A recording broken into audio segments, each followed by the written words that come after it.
This is RSBANDB Update, episode 557, recorded Thursday, March 10th, 2016. Look at those Bazongas!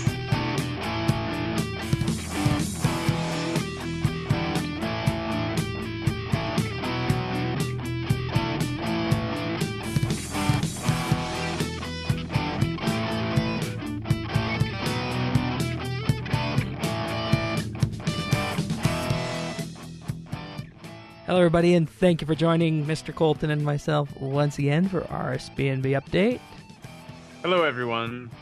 We're back this week. In all honesty, I could not have picked a better time to get sick last week. I really came down with something right after we finished doing last week's show, and today is actually the first day I'm feeling pretty much back to normal, so we'll have to see where the voice goes after about an hour. But anyways, that's why we should be thankful that this episode of RSBANDB Update is happening. It's also why we got a little bit more of a pared down version this week, namely no questions and no additional guests to us. But Colton and I were just saying we don't need the guests because we got this. Tales of the God Wars Dungeon, or Tale of the God Wars, sorry, is the official name. Pretty straightforward. Yeah. So this is going to be in the Caridian Desert, a bit of a lore preview for the upcoming God Wars dungeon. Now, a question I had when we first began this little adventure, is this going to be required for everyone who is involved in wanting to go down to the new God Wars dungeon when it comes out to do this tale? To my knowledge, no. I've heard that it will behoove those who seek to kill the bosses within the dungeon to do the tales. I think maybe it should help you in some way. And not only that, but it also kind of gives you, if you actually pay attention to what's going on, it gives you sort of a deeper light into what is going on with the whole lore behind it, which I guess not many people are interested in, but still. But I think, what are the rewards or wards? There's like a shard you get from it, right? Yeah, it's if you examine it, it says it helps you with one of the reputation systems inside the God Wars dungeon. Yeah, and you get like 25 teletabs, which is pretty nice considering it's kind of in a remote location. It's sort of in between a lodestone and a fairy ring. It's not exactly the easiest location to get to in terms of just boom, you're there. Yeah, unless I mean, it's possible for the Max Garden, the Max Guild boss portal to be attuned to God Wars Dungeon 2. Oh, they probably will. Yeah, unfortunately. I think they should wait a little while to let it be attuned, but that's just me. I'm jumping ahead of myself, but after doing the tale and I clicked one of those little trinkets to teleport there, I clicked it and thinking, oh, maybe this will take me in and let me see something before it comes out, but no, it sadly does not. So there's that. But anyways, we're kind of jumping all over the place here. But anyways, what you want to do is head to the Curator in the Caridian Desert, west of Narda and north of the Agility Pyramid. You know, it's good that was there, because when you think about it, what use was there for that area of the desert before, right? Just sort of a wasteland, really. Yeah, so that there is something there now. And this Curator, when you go talk to him, he'll send you on, well, what is actually now going to be known as a tale going forward. We're going to be seeing more of these in RS. You're going to have to go and pick up some lore fragments around the world by doing various skilling and combat-related things. So there's 4 of them. The first one you can pick up is found at the incandescent divination energy spot south of the Poison Waste. That's one of them. Mm-hmm. Another one you get from killing 20 of each type of grotworm in the grotworm lair, so 60 grotworms total. Not too hard. I found that this one actually took the longest. Yeah, I felt like it was a little bit unnecessary, kind of like the like if during the Light Within when you have to farm all this stuff on Tarthiad, and that was like killing all the elves or mining the crystals or fishing. You know, do you remember that part? Yeah, I do. It was probably I think not the part of the quest we want to look back on. Yeah, just a little bit of fluff. I don't know if it was entirely necessary, but hey, that's their choice. Yeah. And it wasn't too bad. The next one, you had to take a run through the barrows Mm-hmm. and use one of the, what were they called? Memory trinkets or what did they call them? I think they may have just called them memories. Yeah, use one of the memories on the finished barrows chest. And the last one that I did was killing the general in the old God Wars dungeon, the Zamorak general. Kirill Sitsaroth, I believe, is how you pronounce that. I'm probably butchering that, but we'll need to consult the pronunciation key if we're going to split hairs on that. Nah. I actually found that one easier, believe it or not, than the Grotworms because the Grotworms took much longer. Yeah. Even with the kill count? Well, I mean, the kill count was easy compared to other things. It's something that you've been doing for many years, so you just do it, right? Oh, yeah. And you probably were able to get to the imps because you did not do it on release. That's right. You had access to the easy kill. Yeah. Yeah. I did it on release, and everybody was in there, so I had to kill not the imps, which took a little longer, but it still was not bad at all. Yeah, indeed. And then, of course, you solo Kirill. Did you solo him, or did you have help? Oh, I soloed him. Yeah, of course. I think that is easily doable if you have level 80 plus combat gear today, I want to say. If you have a little bit less than that, it's probably best to go do a group. And it's worth noting that you do not need to get the final blow in on the general. You just need to deal some damage to it, and that will count. That's good. Yes. Alrighty. So after that, you return to the curator in the desert, and you are allowed to watch all 4 of the memories and a 5th additional one that you find after bringing the 4 of them back. So I'll let you explain a bit about what we learned through this. Yeah, you basically, as was said, you get 4 memories. The first one is the one that was collected at the, I think, incandescent energy spot, Indeed, the divination area in the Elven lands. And basically what we find from that, it's Helwyr's memory, or however you pronounce that. I'm not the greatest with these Welsh pronunciations, so I'll do my best. But Helwyr's memory takes us back, I think it's to the 3rd Age, and we get a glimpse at this 9th Elven clan, the Cywyr elves, who we know that most clans specialize in 2 skill sets, but all we really know about the Cywyr elves is that they're good hunters. But anyhow, we encounter the leader, who is Helwyr, and some of his minion or helper guys, I guess. And they've been looking for a way to get back to Tarthiad because they left most of their brethren behind, and when they came to Gielinor. And apparently some of their brethren had wandered over to Sentistan, and all but one were captured and done mysterious, questionable things to by a human named Grigorovich. And so basically what happens is they sort of abandon mission to immediately go home and say, you know what, we're going to hunt down this guy because what he did was so abominable. And basically they just want to hunt him down and hope it one day will lead them to a way back to Tarthiad. Just sort of it seemed like a rather strange twist of events. Like, okay, we're going from trying to find our way home to now like, oh, we must seek this man's blood. But I mean, hey, I guess we've got to set up ourselves a story. So that's what happened. And so that is their motivation for finding Grigorovich. And our next memory... Sounds Russian, doesn't he? Yeah, kinda. I mean, maybe it's just the way I'm pronouncing it. Maybe it's Grigorovic. But to me, when I see it's ending in an E or ending in a C like that, I think Vitch. Yeah, me too. That's what I thought. Yeah. So Yuri Grigorovich. Grigorovich. Well, when the thing is though, is it also his appearance, because the next memory is Grigorovich, who I believe takes us to the 4th Age. And And Grigorovich looks an awful lot like the protagonist from Breaking Bad.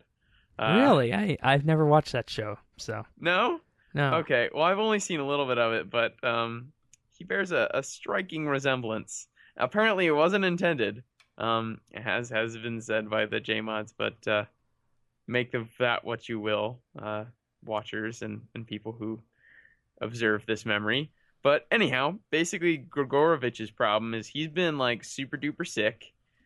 We don't really know with what. It seems to be some sort of terminal illness, and he's kind of like a mad scientist who's been going around looking for a way to extend his life. And that's what he was doing with the elves, is because the elves have naturally a much longer lifespan than humans. Right.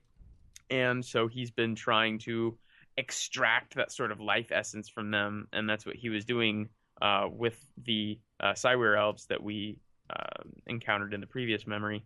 So he basically comes to Sliske saying, you know what, everything I've been trying hasn't worked. This is kind of my last chance, and basically says, you know what, I'm going to sell my soul to you. Do with it what you will. Oh, that's a horrible mistake to make. Yeah, with Sliske especially. And so Sliske basically says, you know what, that's fine. I'm going to make you into a monster. And he makes him into this like weird misshapen thing that is doomed to consume other beings. And his only way of gaining power is through consuming more powerful beings. He is constantly compelled to consume the flesh of his enemies. And so he's kind of like this creepy, like, yeah, all-consuming beast. Yeah, I got a photo of him, and I don't see how that looks like the main character from Breaking Bad after Googling them both. Oh, no. Not his transformed form. It's when he comes to Sliske originally. Oh, okay. When he's got like his hood up and he looks like Heisenberg. But anyhow, yeah, so that's his thing, and he looks like, I don't know, like this weird, like almost like a jester mixed with some strange. That looks like any kind of person you'd see in the mid-90s walking down the street. Yeah, is that so? Yeah. I guess I wouldn't know. Well, I mean, minus the hat, but you know. And all the spinning blades and things like that. Was that typical of the mid-90s? No, that part was not. Okay, just making sure. But yeah, that's Grigorovich, and he is representing Sliske, as you can tell. Halwir is representing Saren. And then we move on to our third memory, which is of the Twin Furies. Their memory takes us not far back, actually the 6th Age, where Zamorak is in Daemonheim, and the Twin Furies, not fairies, they kind of look like fairies, like demonic fairies. Okay, maybe. They're demons, they're demonic fairies. And they are Avarice and Nemora, however you would like to pronounce that. And basically what their deal is they had been sent by Zamorak to eliminate the remaining Illuyanka, the Dragon Riders, as we have come to know them. And basically they've been successful for the most part. But apparently there was rumor that one of the Illuyanka eggs was taken by the dragon Gorvek, who they had let escape. And so there might be one last Illuyanka left. Last rider. But they also reveal that they have another sister. So maybe they're not exactly twin Furies, they're triplet Furies. Had she not also come to be victim of Grigorovich's experimentations. So now they have motivation to go after Grigorovich. So they're basically sent out in the end to seek out the Dragon Rider egg, the Illuyanka egg, but end up sort of encountering Grigorovich along the way, which we'll encounter in the final memory. But that's how they are sent from Zamorak's presence. And then our last memory of the 4 was Vindicta, who is the aforementioned Illuyanka egg grown up. Basically what we see is the dragon Gorvek takes the egg and sort of brings it to the QBD lair, which is sort of a secure location and a bit of a sanctuary where Gorvek apparently raises Vindicta among the dragons and sort of prepares it prepares her for battle. It is female. Vindicta is, although you can't really tell given the copious amount of armor that Vindicta ends up wearing. You couldn't tell back in the early RuneScape days what was female and what was male. That's true. Yeah. I mean, there were some differences in character models, at least with clothing, if you paid enough attention to anything. But, yeah. There and basically she comes out. She emerges after you see her egg being secured. She emerges like fully grown centuries later, and has a bit of a vendetta against the Twin Furies who killed all but her. So she's after them, and the Twin Furies and Hellweir are after Grigorovich, and Grigorovich is just after eating powerful beings. So we're all staged for this sort of final showdown, where in the final memory they all approach each other next to the heart, guns pointed at various directions. Everyone, and it's that classic like standoff where everyone's pointing at each other, and then they switch back, and so that's sort of the situation that we come to with the final memory with everyone at the heart. Basically. Everyone's just going through in this cutscene why they're there. One interesting thing is that Hellweir he says that he's found a way back to Tarthiad.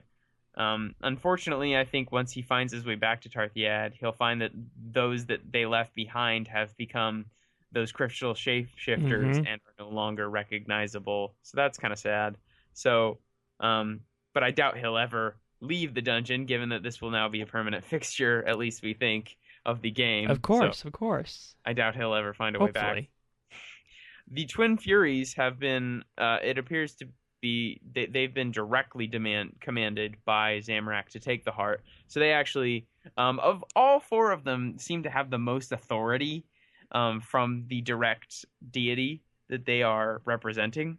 Vindicta claims to have command of Zarosian forces, but I mean, never really says that Zaros has directly sort of said that this is given it the stamp of approval or anything like that. So that's sort of interesting. And obviously, Saren hasn't had anything to say to Hellweir because she is a pacifist, and so this seems like sort of counterintuitive to the whole Saren. Yeah, and nature. You know, before looking at this that memory and this piece of content as a whole, I was wondering, okay, so how are we going to fit Saren into this?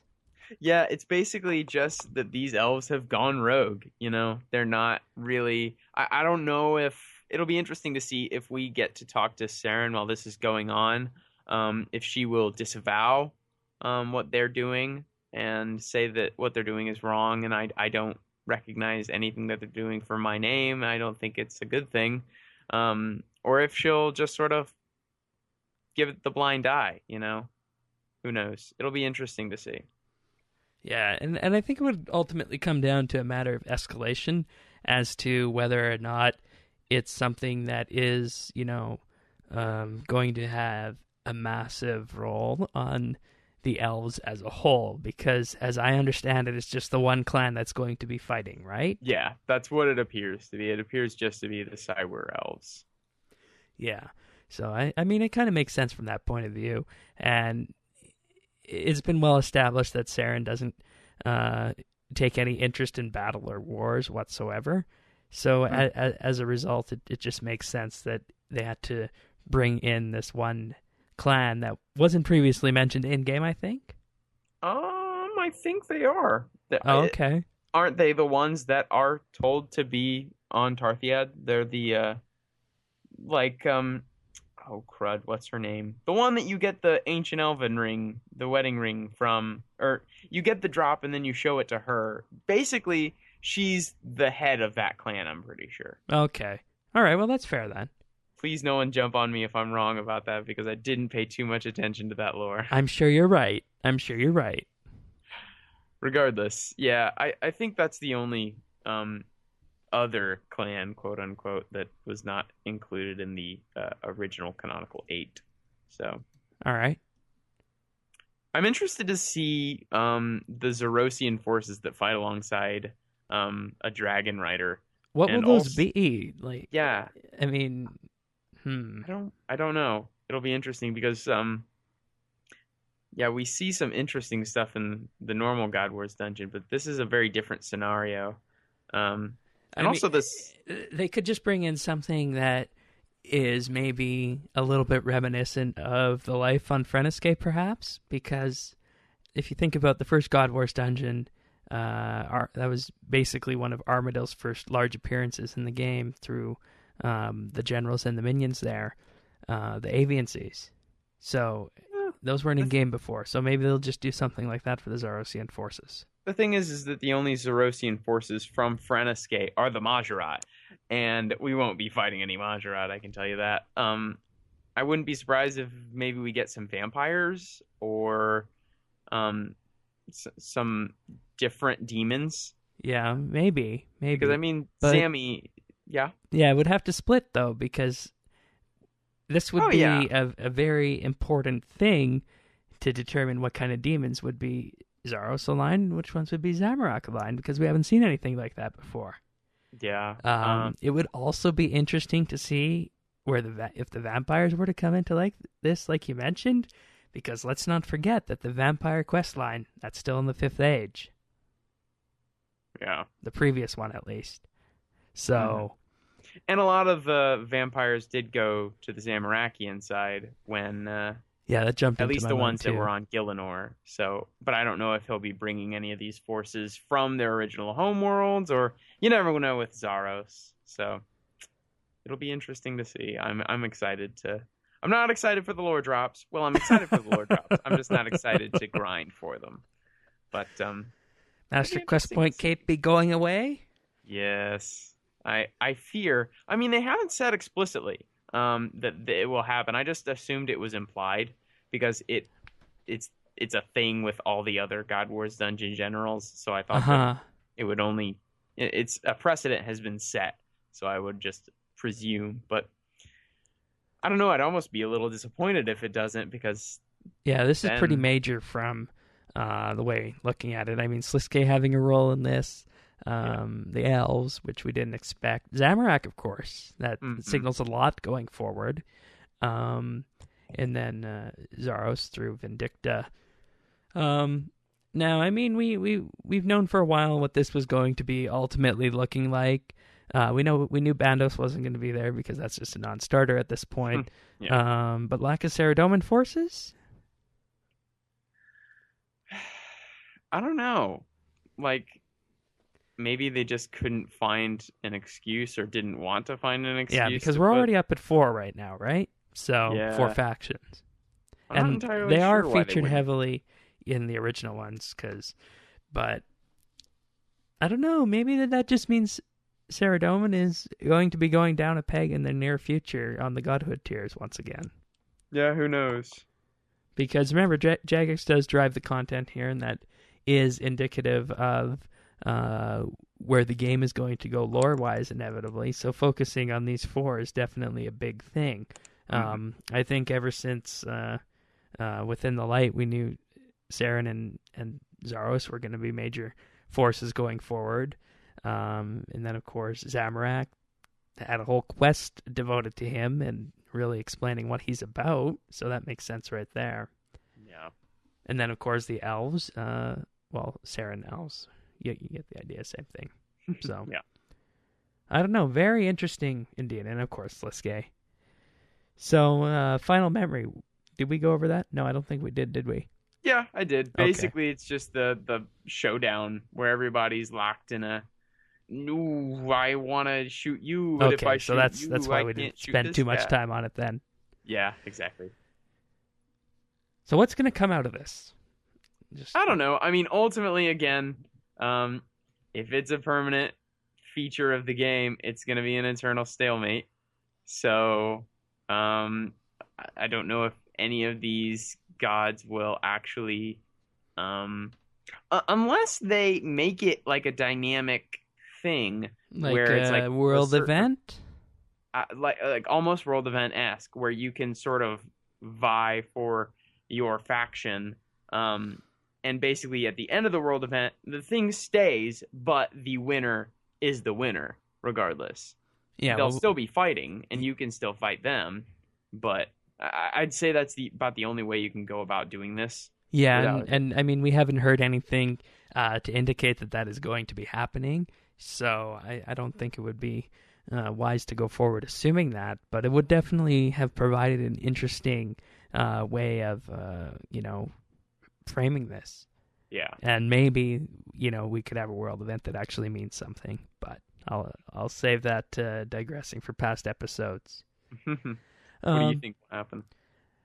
I don't know. I think that this is just a piece of content that's in here right now to get us acquainted with the lore of the second God Wars dungeon, and it is probably going to be referenced in the quests going forward. That is what I have to think about this in such a way as that, they'll make passing reference to the ongoing battle for the heart of Gielinor in a certain quest. Maybe not the final quest, but one of the next two. They'll make ongoing reference to that, and then we'll have had the experience of being able to actually go and see that in such a way that tying this together with maybe mentioning it in a quest or two, that creates a really immersive experience for what we're ultimately wrapping up to at the end of the year with this. So I think it's just to enhance the whole storyline as a whole Yeah. and give the players a nice combat update while we're at it, which I think is what most people are going to be playing this content for, and hence why I asked if this was required to play God Wars Dungeon 2. I just have a couple of questions going forward that I'd like to get your opinion on. First things first, after doing this, you get what's called an anima crystal, and basically the examine info says can be handed into a faction representative in the heart in exchange for reputation in that faction. Now, I don't know if this has been touched on anywhere in any of the live streams or whatnot. I don't watch the live streams. Neither have I. Yeah. And the main reason for that is because I honestly feel like sometimes the live streams give too much away of the content. And I kind of like to isolate myself until an update comes out, in addition to the first months behind the scenes, to just, flow, to have a certain flow in my head of the way a piece of content is going to go, which I think has worked pretty well for me in the past, looking at live streams and content that's come out. I like forming my own opinion. But That makes sense. so what do you think these crystals are going to be used for, and what will the reputation in the faction do?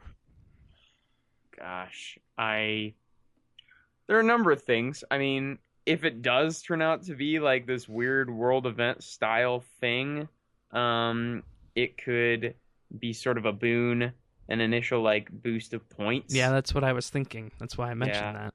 To your chosen faction. And you can gain points for your faction by killing other generals. Of course. But you get that initial boost of a good amount of points by giving your faction that crystal. However, if it doesn't go that way, I could see it being the case. I don't know, maybe where it strengthens you against a certain other faction. Yeah. I was thinking that, maybe it's going to be like this version's Shard of Zaros, but I don't think they would give that out quite just yet. I mean, I think it shares the model, doesn't it? It's just green. Does it? I think so. Maybe I need to look closer. No, the Shard of Zaros is more like a spike. This has more detail to it, actually, I think. Okay. So, but that's certainly an interesting idea if that were the case. Yeah. Okay, the second question I have for you is the Heart of Gielinor. Now, obviously, we're going to jump through that big purple portal to go down there and battle the various critters and generals and whatnot. But do you think that this being related, or being rather located in the desert, has any relation to the fact that there's an Elder God napping out there. Only Jazz, you know. Hmm? Because Jazz is the one that's out there. Oh, I didn't know that was the one. I thought it was one of the different ones. No? Yeah, it's Jazz just to the southeast from that point. No, Yeah. I thought it was Wen. No, it's Wen is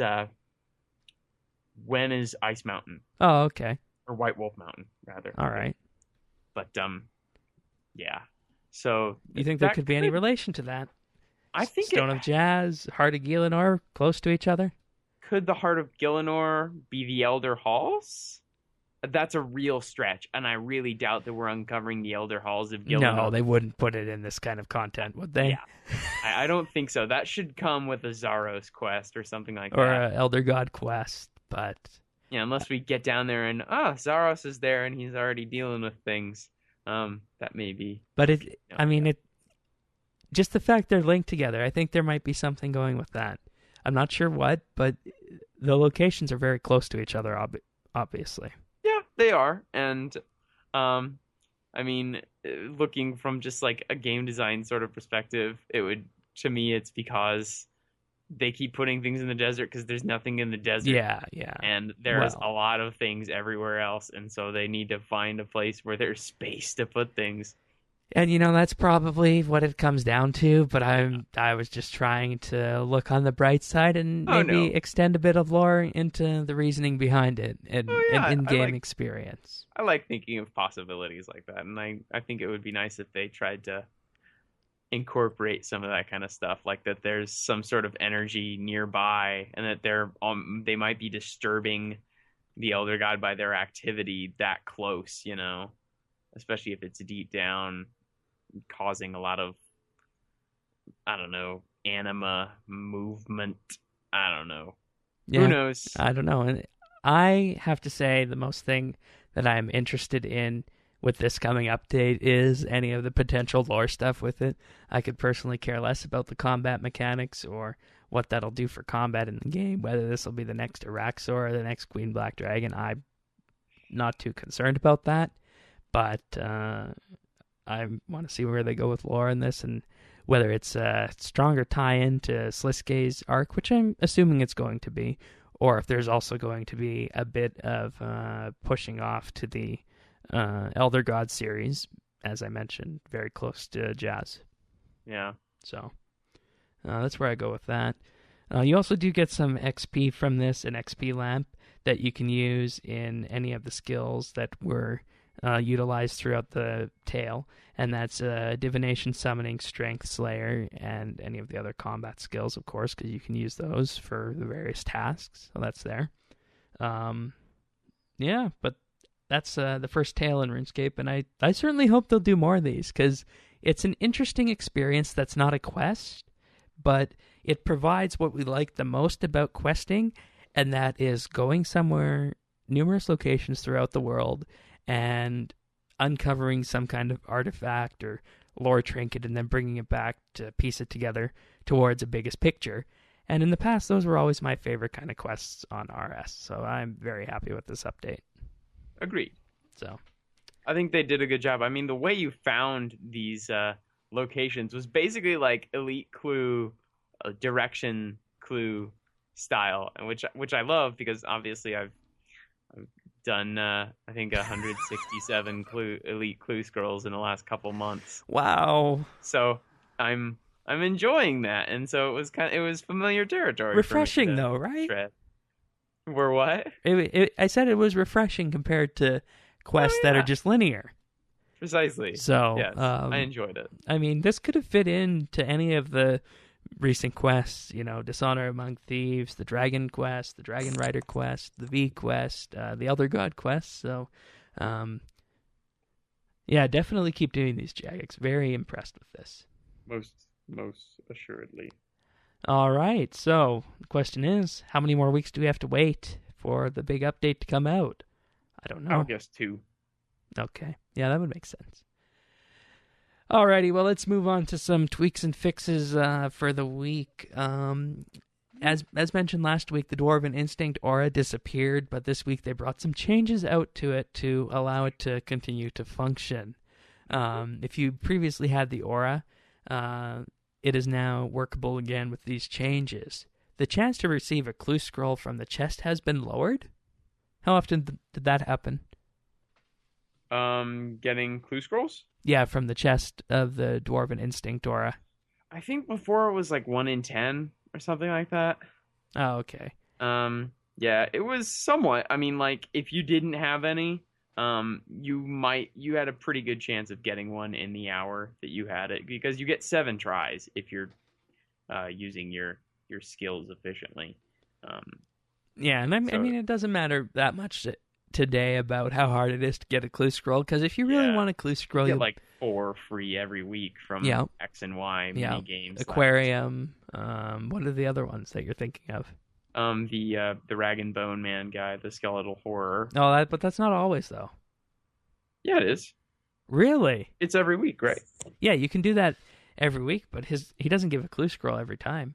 Really? No, I've only ever got one from him, and I've fought him numerous times. Yeah, I've fought him like 3 times, and I've gotten him each time. Really? Yep. Okay, maybe they changed it. Huh. Yeah, I think they did, but regardless. But I mean, elf thieving, also lots of clue scrolls come from that. Any kind of combat, high level, so you're good on that. Players will now receive Triskelion key pieces instead of the whole key from the chest. A little overpowered getting the whole key. I think so, considering in my time of just playing RS and doing combat and whatnot, I've only ever put together one Triskelion key. So really, yeah. But remember, I don't do too much combat. That's true. Well, or thieving, because that's where I get most of mine. So okay, all right. The amount of gold received from the chest has been reduced by 25%. Rip. It used to be 100K. Oh, well, that's still decent. Oh yeah, it's still a great aura. Like I still use it every day because it's better than using nothing. So yeah, the amount of resources given has been lowered to give 3 to 10 resources at a time. Yeah. All right. Also this week, an interesting little update regarding in-game participation of events. So if you go to a JMod event in-game, once a day you can receive an event card, and you can exchange up to 5 cards for a medium star or 9 for a large star. And should you acquire either 15 or 25 cards, you'll receive an XP lamp, medium or large. And this is if you go to a JMod event. That's kind of cool. Yeah, it is, and I kind of pointed this out to you when this came out this week. Mm-hmm. I mean, is this really the point we're at where you need to, have skilling nodes and whatnot at JMod events, and you also need to have reward cards for going to JMod events to try and get people to come and visit? Because it just feels like I'm sure people would go to these if these weren't on offer, but it just feels as though it's trying a little bit too much to get people to attend these events. Yeah, I mean, I guess it's a little bit of pandering to the XP culture. Yeah, that's the point I was trying to make right there. Yeah, no, I agree. I don't think it's good. I think it was maybe a necessary thing, unfortunately, to get players to come out, because that's just the stage that we're in. Unfortunately, it's sad, but it's true. Yeah, I mean, this week you could have already had 3 of them. Monday, March 7th was Skill and Chill. Wednesday, the 9th was the Great Orb Project or Pest Control. Thursday, the 10th was Castle Wars or God Wars, and Friday is Fishing Trawler Castle Wars or Castle Wars. I'm sorry. And Sunday is Calfight King. So, I mean, you can basically get 1 per day if you go to these events. And it's an interesting way of getting bonus experience. I suppose that can be useful going forward if you're on the hunt for bonus experience for a skill that you don't like and you don't want to do daily challenges, or you've done all your daily challenges to get treasure hunter keys and they haven't been useful to you. Hmm. So there's that. But I don't know. This update just kind of rubbed me the wrong way, but it's in game now. Should you I ever understand. attend a Jagex event? Yeah. Oh well. Yeah. All right. On to other things in the patch notes. Players who have unlocked the 15-year anniversary emote can now perform the 2006 emote. Hmm. You know what that is? Yep. It's construction and the Valley Massacre. Yeah, 2006. Of course, it had to be something construction related. And of Uh-huh. course, when you tie that in with what happened, it makes sense. And, this is why I think that emote is so great, is because there's so many people who were not around in 2006 and will have no idea what that means. Because obviously, you see the construction portal being built and whatnot, but then you see another player getting killed. And it's like, okay, where's that a part of construction? And then you realize, that was the Falador Massacre. And the Falador Massacre was actually done with ice spells, as is used in the emote, believe it or not. So Hmm. I got a real kick out of that. That just goes way back. So Yeah. It's a cool level of detail they went to with that. yeah, and who would have thought at the time that looking forward 8 years, well, yeah, 8 years Wow.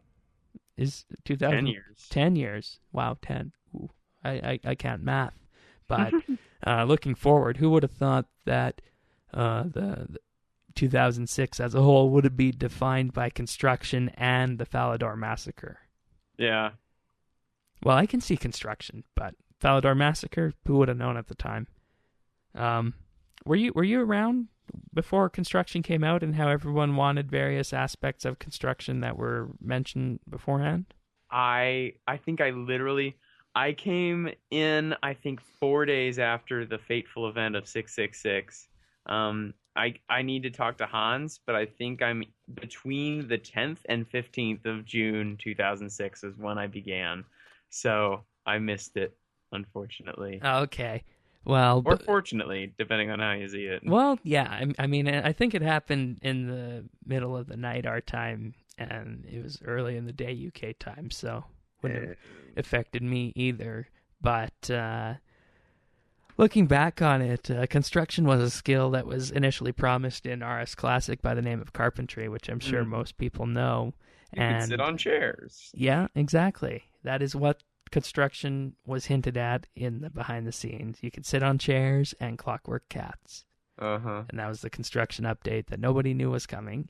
Riveting. And has remained largely the same since then, but I think that's all right in a good way Yeah, for what it's its construction own thing. accomplishes. Yeah.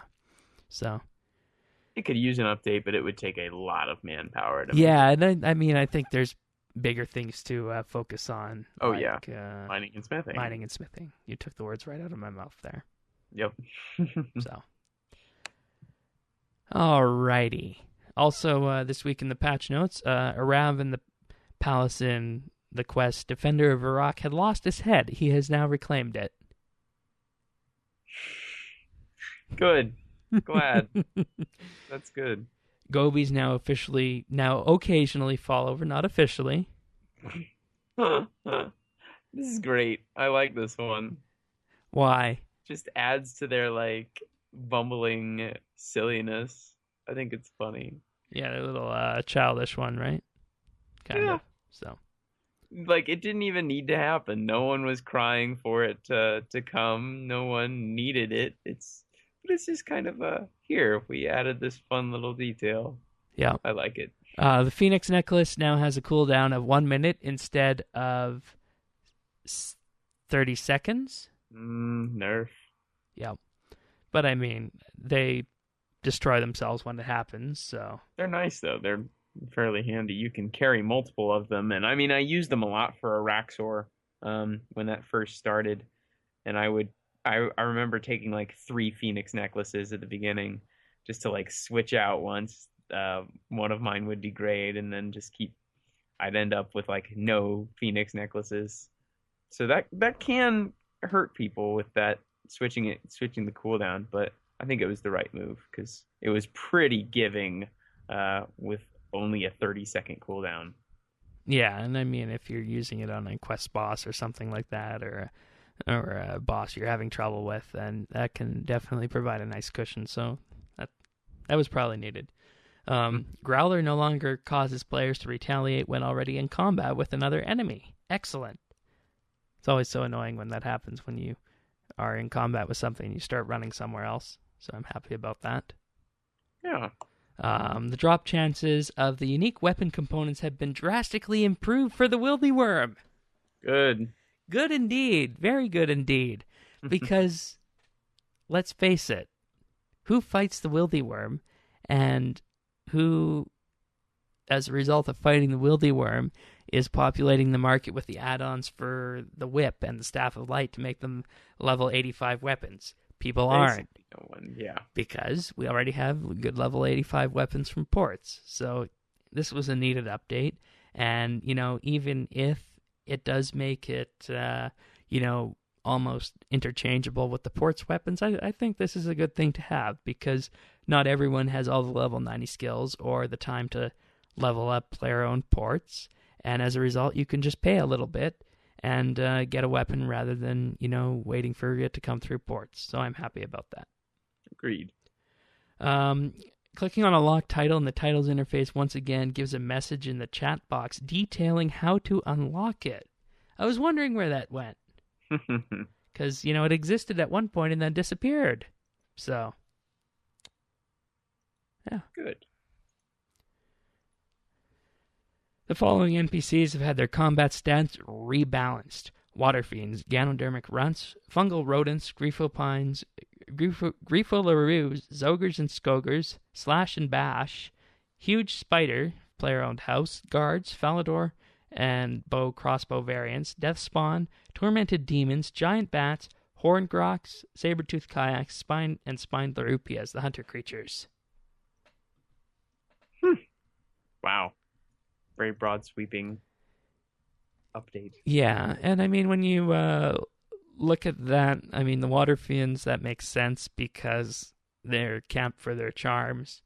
Ganodermic creatures, once again, camp for their drops, especially after invention, and the polypore dust in order to charge the staff and whatnot. So that's good that was done. And then, of course, some lower level ones, ogres, skogres, huge spiders, guards, death spawns. Those are basically things that were strong back in the day, but now could practically be one hit. So definitely needed. A little bit of a boost. Yeah. Good stuff. The warning on the frozen doorway to next can now be toggled off in Doomsayer settings. That's good, I think. Yeah. I mean, you're not going to be going down to next unless you know what you're absolutely doing. For the most part, yeah. There's now a yes and don't ask me again option when paying farmers to remove and protect a tree patch. Very good. Yeah, and I mean,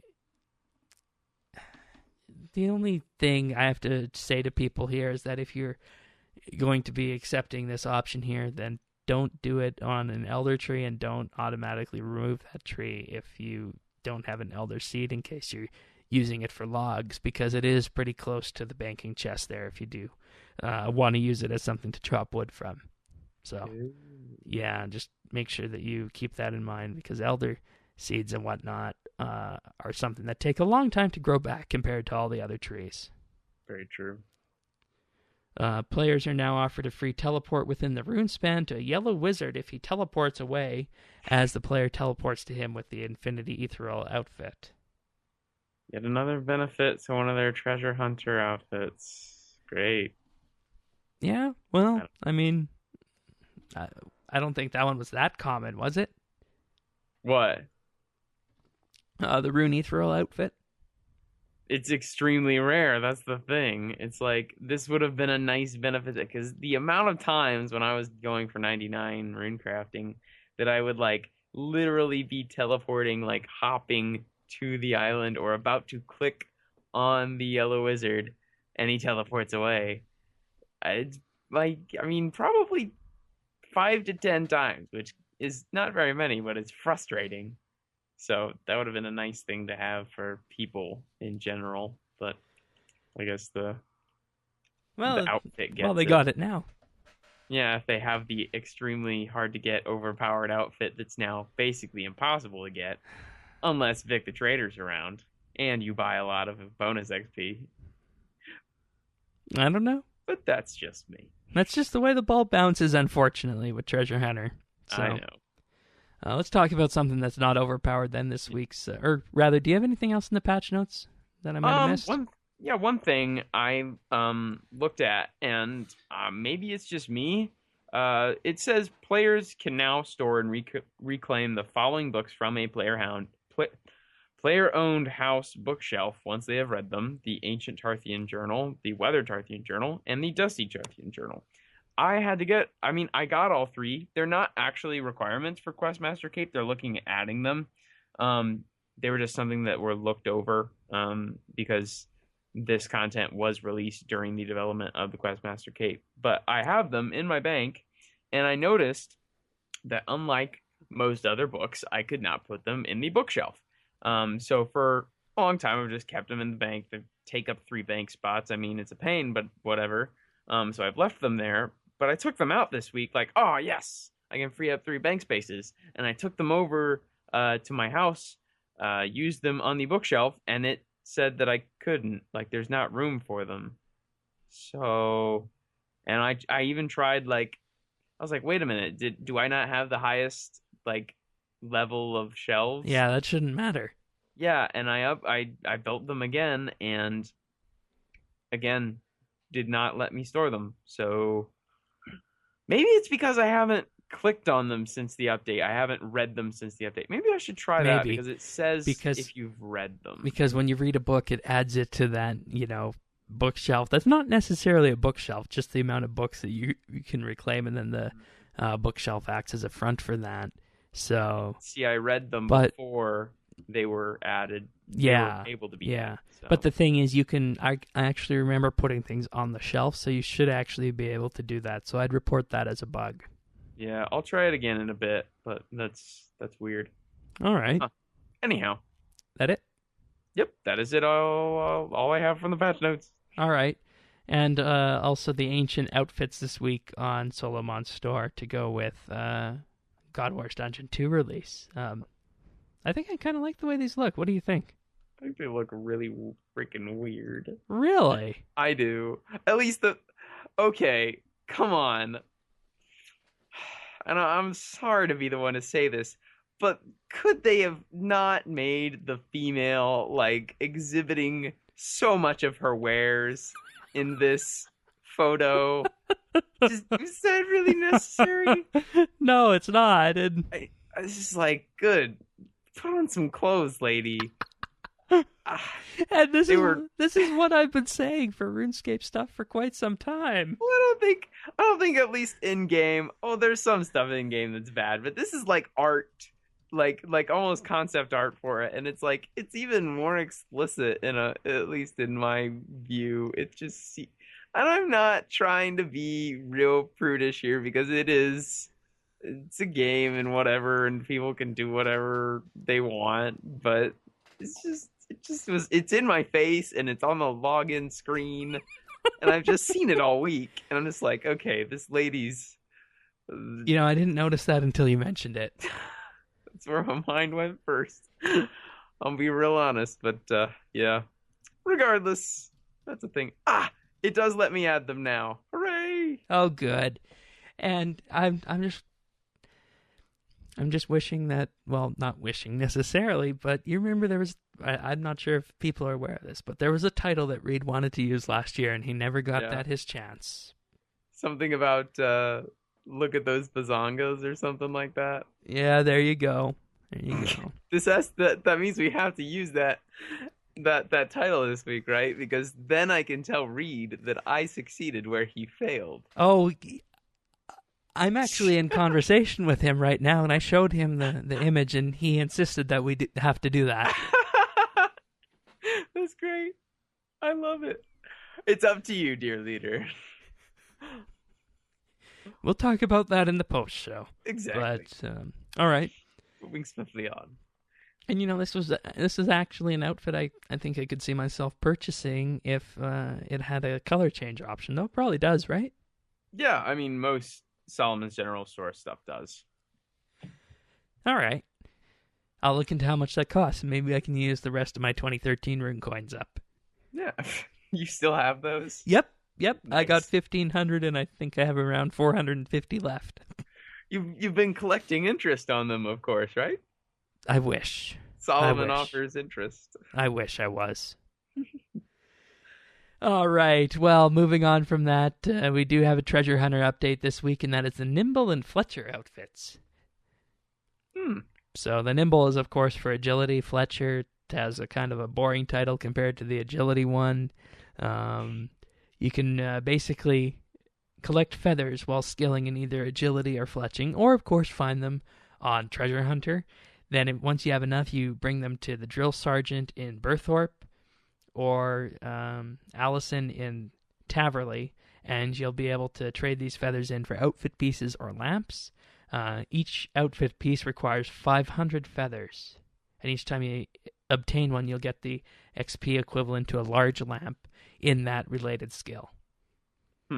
Yeah. I got 75 of them on the first day for the treasure hunter stuff. As did I. Oh, okay. Well, maybe that was common then.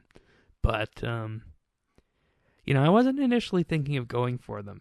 But maybe I'll go for the agility one now while doing agility and see how many feathers I can get. Yeah? I want the fletching one. Oh, why? I don't have 99 fletching. I know, right? It Wow. seems backwards. I have lots of 99. Oh, just got 75. I'm doing my daily spins. Ooh. But yeah, I just don't. I don't know why I've never really liked fletching, so I just don't do it. I'll do it eventually. I just, eh. Yeah, it is kind of it's a skill that's not necessarily needed today, because you remember it was brought in to balance out smithing, because smithing would allow the melee people to create their own weapons, fletching would allow the archers to create their own bows, and then of course with RS2 we got runecrafting. Yeah. But of course, who creates anything with fletching today when the most common thing you use is royal bolts if you're in level 80? Or I mean, it was whatever. super, super profitable during the that initial period of invention coming out. Yeah, definitely. Yeah. And I mean, even now, let me just do a quick price check. I think it is still possible to make a profit by high alking shield bows. Oh, you can make a profit just by I think cutting and selling like magic to unstrung magic or something like that, or stringing. U-log There's is profit 230 to be GP, 394 for the bow, and the shield bow alks for 768. So I mean, yeah, there's still profit to be had from doing it that way. So definitely. but yeah. See, the reason I think of maybe getting the agility one is because I think agility might be a 120 I want to get one day. Really? Yeah, because my initial 399s were farming, herblore, and woodcutting. And then after that, I ended up with fire making for some odd reason. And then I think either the next one or the one following that was agility through a race with some very important people. Mm-hmm. So might as well get agility again one day. We'll see. Yeah. But so I have until the 14th to do this. Yeah. All right. And of course, anyways, the main reason I wanted to talk about this is I think it's an interesting mechanic rather than, putting them on the exchange and just relying on people to get them through Treasure Hunter. You can get them through skilling. So what do we think of that as a mechanic for getting Treasure Hunter items? I mean, we've had that bit with the Valentine Hearts, but I think it's good. I mean, of course, that's been my biggest issue, especially with the like the magic golem, the rune ethereal outfit. Basically the ones where you have 3 different sets that you have to then combine to get the actual good perks, which then means that you have triple the amount of stuff that you have to get from Treasure Hunter in order to and then the outfit ends up being ridiculously OP in its completed form. I'm not a big fan of those. But I am a fan of these that are a little bit more simple, and if you can get them somehow in game, in addition to your daily spins, I think that's a good thing. Yeah, indeed. And I mean, I think if this kind of thing had started happening when Treasure Hunter first came out, there would have been less initial outcry to it. So I definitely commend Jagex for doing this now, and it's always better to have something happen at all later or later rather than never. There we go. Yeah, agreed. Alrighty. The only other piece of RS stuff to really touch on is that we learned that the next beta weekend will be on March 18th. Woo, week. One week. Yes. So, I am looking forward to that. And Yes. first time I came back on regular RS after the first NXT beta weekend, I tried to move the minimap with my mouse and sadly was not able to make that happen. So, look forward to doing more testing this time on OS 10 and whatnot, more benchmarking with that, so that'll be good. So, Yeah. and, once again, same entry conditions, membership since January 31st, 2012, or Gold Premier Club member. Mm-hmm. Alrighty, well, we don't have any questions this week, but I will say that if you want to send them in, just send them to update.rsbnb.com/ask, or email us questions@rsbnb.com. Or if you want to talk to us, we like your voicemails. Email them or leave us a voicemail at 571-57BNB, which is 572-2632. Woo. Alrighty, so on to tech news we go. So, Yeah. Are you aware of something called Google Fi? No, but I am now. All right. So Google Fi is Google's ambitious plan to offer cell phone service in various markets. It was invite only, launched about a year ago, but today anyone in the U.S. can sign up for it. They partner with T-Mobile and Sprint. So if you are on those networks, you'll have an idea of how it works. But basically, you can also get a good deal if you're looking for a new Android phone. So you can get the Nexus 5X Android phone for $199. That's $150 off the retail price, assuming you use it and activate it on the Fi network, which is, of course, T-Mobile and Sprint. Now, the really interesting part about Fi is that you pay a single base price of $20 a month only. And then, let's say you want 3 gigabytes of data. You'll pay $30 for that, $10 per gigabyte of data. So it's a really granular way of paying for your cellular coverage, because not only do you get the data, but you get unlimited calling and texting in the US. But what happens is there is a rollover of the data that you have. So it's not as draconian as other cellular networks out there. So if you are looking for a new phone that is Android-based, you might want to look at the Nexus 5X. Decent price for this, $150 off, and connect it to Google Fi and, have a modern, what I feel looks like a modern cellular carrier. Yeah, that looks really neat. Yeah, who are you on for your... I am with AT&T right now. Yeah, that seems to be the really big one there. Especially in this area, in terms of service, in this region of the country at least, it's definitely superior. Yeah, all right. Okay. Do you know anyone on Sprint or Verizon, or T-Mobile rather? My fiance was on T-Mobile for a while. She hated it. Service was bad. I think Verizon's pretty decent around here. There are a good amount of people with Verizon still around here. It's mostly AT&T, but there's a good mix. So, yeah.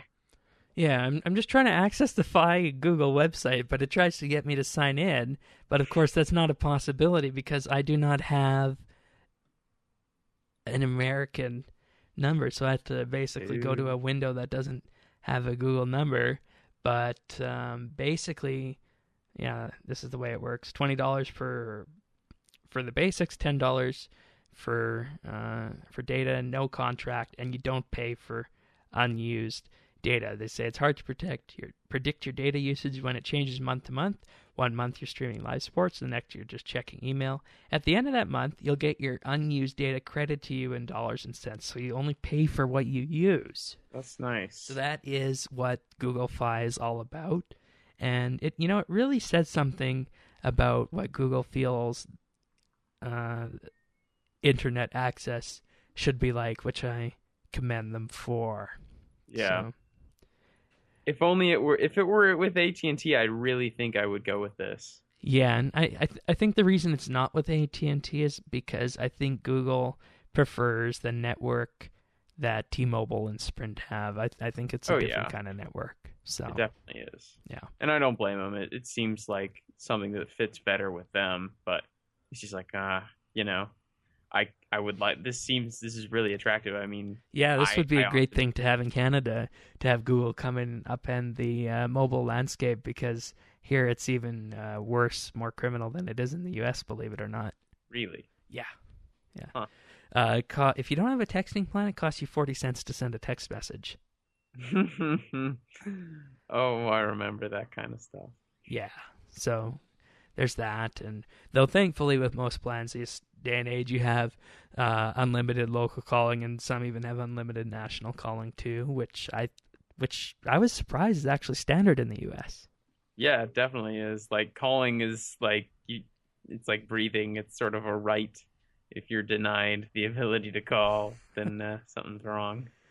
All right. Well, if you're looking for a new phone and you're willing to go with Android, that might be something to look into. Yeah. All right. So, something on the Apple side now that's not related to the encryption situation. Oh, thank the Lord. The first known ransom attack on a Mac computer was discovered this past weekend. Dun, dun, dun. There was more than 6,000 copies of a BitTorrent client called as Transmit that were downloaded, and this ransomware was put onto those people's computers. Luckily, they were able to catch this before it was able to start doing real damage. And, this is just something that's going to start happening as people start targeting the platform more, as it gets higher prominence. Mm-hmm. And, of course, ransomware, for anyone who doesn't know, is when you're forced to pay a certain extortion fee to have your files unlocked or decrypted as a result of what the ransomware decides to encrypt on your computer. So, you always have to be careful with what you're downloading. And this was from probably the most popular BitTorrent client on OS X this week, believe it or not. Really? Yeah. Huh. Which, I mean, when something like that can happen from a third-party website, it kind of underscores the reason why people should try and use the App Store when they're getting OS X-based applications.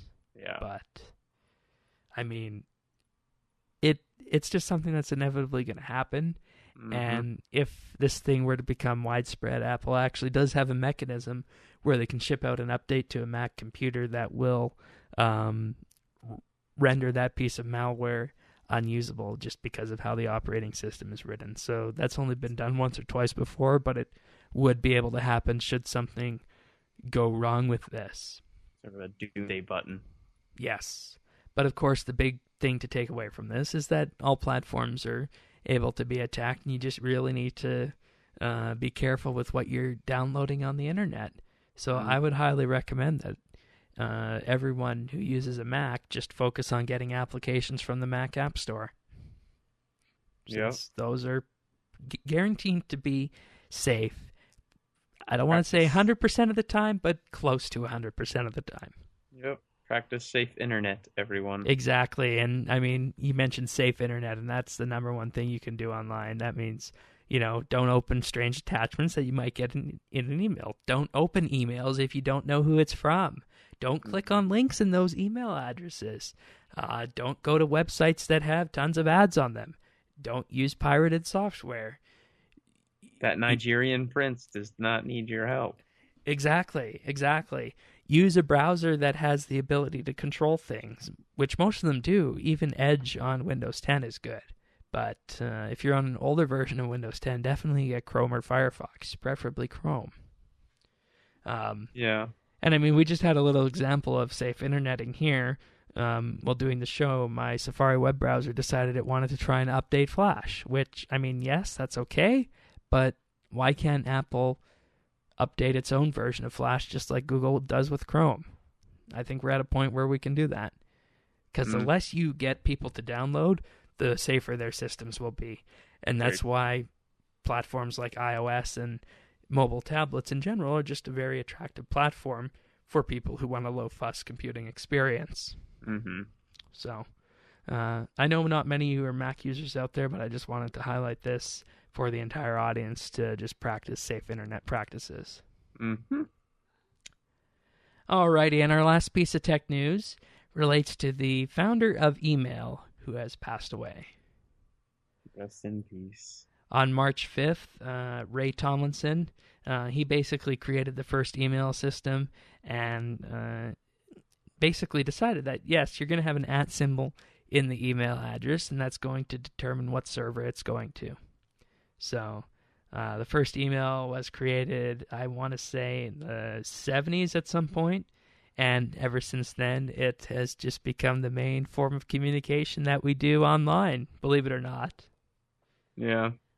Some people like email, other people despise it, and there's been numerous efforts to try and reform email along the way, from the Inbox Zero initiatives such as Google Inbox and Mailbox to Facebook's hybrid email and instant messaging chat. So all that has come from this one source of initial email, which, when you break it down, is actually a really simple protocol that allows systems to communicate with each other and users on that system to communicate with each other. Because believe it or not, back in the olden days before the internet, before the www, you could communicate with various Unix systems across the internet and just check your email on a standard terminal before we had all this web email stuff. So it's a very simplistic protocol, and at the end of the day, it serves its purpose, and at its core is simple, and we just can't leave it for some reason. So, but this is just a bit of internet history for everyone out there, since I'd imagine most people use email, or at least read email every day. Definitely. I mean, especially in college and stuff like that, that is the way that people communicate with you, at least around here.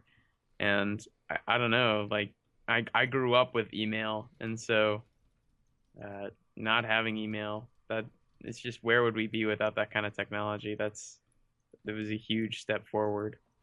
Yeah, indeed. So this is just some news that I thought I'd pass along to everyone. Yeah, definitely. Alrighty, well, let's move on to some other things, specifically the Invention Skill of the Month update.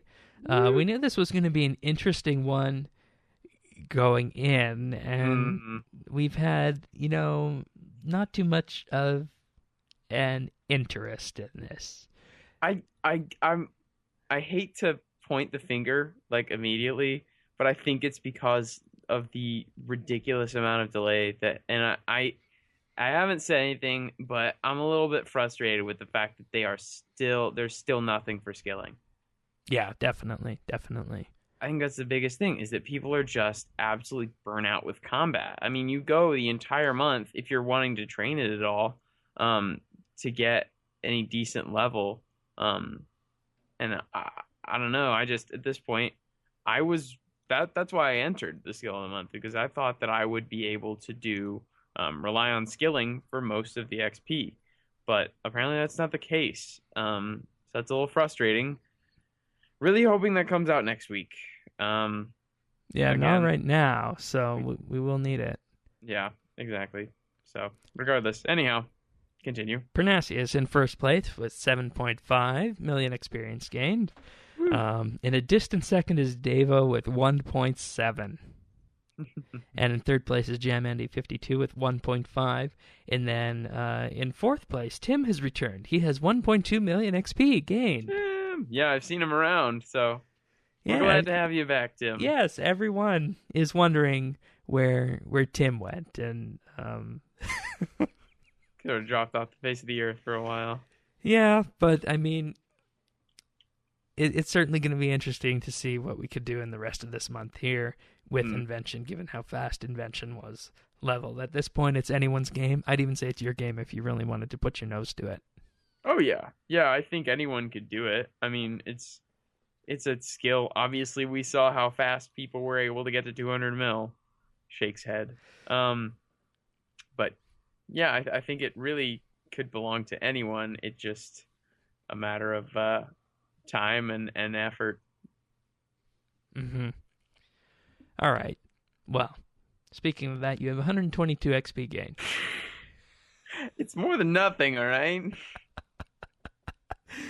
Alrighty, well, breaking things down here and there. Well, here, I'm gonna break down another thing. Here goes a water battle staff.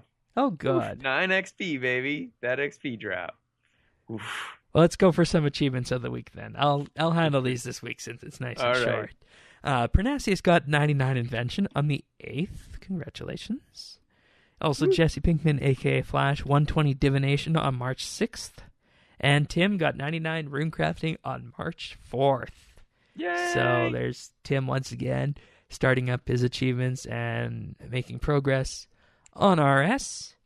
And, of course, congratulations to everyone who got achievements this week. And, yes, you can expect to see more 120s going forward on RSBANDB update in terms of achievements. So if you do get a 120, we'll note that down, even if you don't sign up or see it on the high scores page, because the way the 120s work is they are calculated differently than the standard achievements, just because the high score system does not do virtual leveling. That's really cool. How long did it take for you to get it to do that? Like 15 minutes. Oh, really? Oh, wow. Yeah, because we have all the data. We have the data points for how much XP a person has each day. So we basically say if this person has crossed 104 whatever million XP, then just let's note it down as 120 for that skill for the week. Yeah. Okay. Everything is done with numbers on the back end. Nice. That's handy then. Yeah, it is. All right. And I have a pick of the week for everyone this week. Tell us about it. Well, for those of you guys on Windows, which is the vast majority of you, sometimes you might be wondering what exactly is going on with my network traffic. Now, I know that in most parts of the world we don't have really limited bandwidth caps in terms of how much bandwidth you can use per month, but some of us do, and sometimes you might just like to keep an information out there for various tracking purposes. So this is a Windows application called Networks. It's spelled with an X rather than a KS, so NETWORX. It's available for Windows, and basically it will track your traffic on a device on your computer for a certain time period, whether it be a month or a week, and then you can see various graphs and look and see where that's coming from. So you can track it by day and see if you had a huge spike when you watched that 4K Netflix movie, or if someone else on your network is causing problems. Because with networks, you can actually monitor other interfaces and look at local traffic within the LAN, because sometimes you can have your network send all traffic to all the ports, which allows you to basically look at traffic that happens on the LAN that you're not exactly downloading or uploading. So Networks does allow you to do that as well if you want to get more advanced with it, but it's all in all a very good application to have if you're just looking to see, or rather keep track of how much internet you're actually using, which if you've never done that before, it can be really eye-opening if you look at a standard session involving YouTube or, Netflix or anything like that. You don't think you're using that much information, but you actually are. Yeah. So it's just an interesting way to track it out. So, very cool. Yeah. That's at, it's a very long URL, so you can find it in the show notes at update.rsbnb.com, but it's called Networks with an X. And that's for Windows. So have a look if you're at all interested in tracking the amount of network usage that your system is using. Very nice. Alrighty, so what have you been up to? A lot of things. My sister's wedding is this weekend, and Hence why we're recording on Thursday. yeah, sorry guys. And so I have to do all that stuff, which I don't want to make it seem like it's like some obligation. I'm really excited about it. It's cool. And it's going to be good practice. Yeah, exactly. My own is in 2.5 months, so yeah, a lot of things going on in life. Planning for that, and midterms finished up this week. Spring break next week, which will be nice. Just gonna work basically, so fun stuff. So that's what I've been up to. In game, I've just still on the clue grind. Just finished my 168th elite, so getting up there. Still nothing great. Everything is middling, but what are you gonna do? It'll come out one day. Yep, your ship will come in. Yeah, exactly. I mean, what would you do if you got one of those dies? I would freak out. I've always wondered, like, because I'm often, and this good thing she doesn't listen to this show. But like, if I'm calling my fiance, typically I'll like be AFK on RuneScape, and I can do. I've gotten to the point where I can do clue scrolls, especially puzzle boxes, like AFK. I can talk and do them at the same time. It's not difficult. And so I'll like be talking to her, and I'm scared that I will get a die while I'm talking to her, and I'll just absolutely flip it, and I will go nuts, and she'll just wonder what happened. So hopefully that doesn't happen, or maybe hopefully it does. Who knows? We'll see. That could be very interesting indeed. All right. I think she'd understand. Well, yeah, of course. I mean, she knows you play the game, right? Oh yeah, she does. Well, there you go. What about you? Well, as I mentioned after last week's show, I came down with something, and today is the first day I feel 100% back to normal, which is good. And I was wondering if I would, have any issues chatting through this show, but evidently I have not, so I'm really happy about that.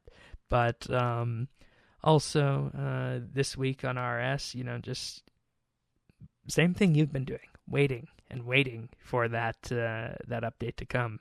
That'll allow me to start my woodcutting goal. So aside from that, just farming divine energy and a couple of herb runs thrown in here and there. And I think I'll spend this weekend doing agility. See if I can get that outfit. But I don't think my chances are high. Yeah, you never know. Because I've heard the drop rate for those is really, really slow compared to when you can get it on Treasure Hunter or something like that. So, anyways, that's about it. And, we'll see you all next week. We don't know what we'll be talking about next week, but who knows? I'm assuming it won't be the God Wars. But I think there will be another update. I've heard that they're going to do something every week until it comes up. So I don't know if it'll be as big as the Tales, but there may be something. Yeah, there will be something related to it because they are ramping up to it at the end of the month. Yeah. So, but this was a good way to get our feet wet with the lore, and I'm actually excited now to see what's happening in terms of God Wars Dungeon 2. So we have that to look forward to for this month. Who'd have ever thought I'd be interested about a combat update? Well, it's not exactly the case that you're into it for the combat. This is true. It's mainly the lore. Yes. So and the implications behind it. Alrighty, well, we'll see you next week, everyone. Thank you for listening and sharing your time with us. And if you want to chat with us, remember we're in Friends Chat Bits Bytes. See you next week, everyone. Farewell, all.